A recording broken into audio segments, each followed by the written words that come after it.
Mirzo Ulug'bek tumani Nikitinadan hovli qidirayotgan mijozlarimiz uchun Uch-sotuv yer maydoniga qurib bitkazilgan shu eksklyuzivniy proyektimizda sotuvga chiqyapti. Jiloy maydoni 350 kvadrat metr, avtomatik darvozalar qo'yilgan. Odam kirib chiqishi uchun kalitka. Ikkita mashinani hovlimizga bemalol olib kirib qo'ysanglar bo'ladi. Binomizda 4 qavatli terrasalar bor. Terrasada maza qilib o'tirishingiz uchun joylar qoldirilgan. Podvalga shu lesnitsalardan tushsa bo'ladi. Podval qismimizda basen, saunalar joylashgan. Hammasini sizlarga ketma-ket ko'rsatib beraman. Videomizni oxirigacha ham ko'rishinglarni tavsiya qilamiz. Eshikdan kirishimiz bilan garderoblar qoldirilgan va meshkomnatniy hol. Daraxtlar qaranglar, juda ham uyga o'zgacha vid berib turibdi.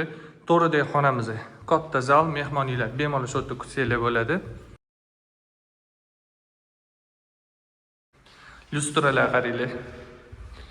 Xonaga отдельно vid berib qo'ygan, televizorlar o'tkazilib, stol xohlasanglar divanni zona maza qilib o'tirishingiz uchun sharoitlar qilingan.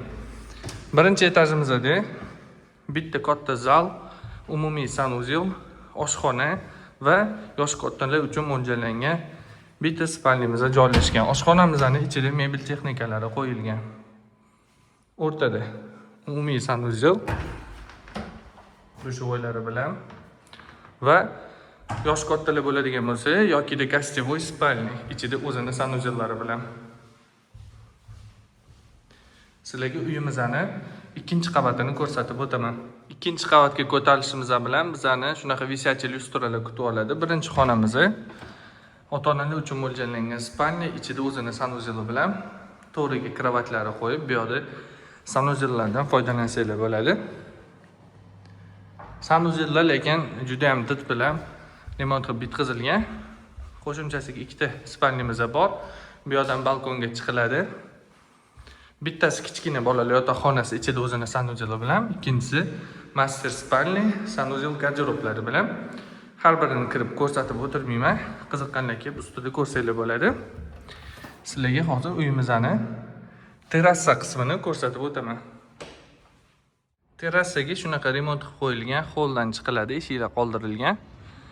Keng maydon qoldirilgan, naveslari bilan maza qilib o'tirib shu yerda kofe ichasizlarmi yoki yozgi oshxona qilib foydalanasizlarmi, o'zingizlarga moslab to'g'irlaysizlar. Akkuratniy joylar qilingan. Sizlarga uyimizning podval qismini ko'rsatib o'taman. Podsvetkali lesnitsalardan tushishimiz bilan bizani hol kutib oladi. To'rida kinoteatr joylashgan. Bu tomonda basen va saunalarimiz. Basenni qaranglar. Dushovoy kabina, sauna, sanuzel, kotelni joylashgan, stol-stullar qo'yilgan, ko'chaga chiqib ketadigan eshiklarimiz. Podval qismimiz to'liq holatda dam olish zonasiga ajratilgan. Bu tomonda basenlar bo'lsa, bu tomonda kinoteatr uchun mo'ljallangan xona. Televizorlar sho'tga joylashtirib, to'riga divanni zonalar qilib maza qilib o'tirishingiz uchun sharoitlar bor. Narxini uyimizni 700 ming dollarga narxlayapmiz. Narxlari kelishiladi. Pastda nomerni yozib qoldiraman. Bemalol murojaat qilishingiz mumkin.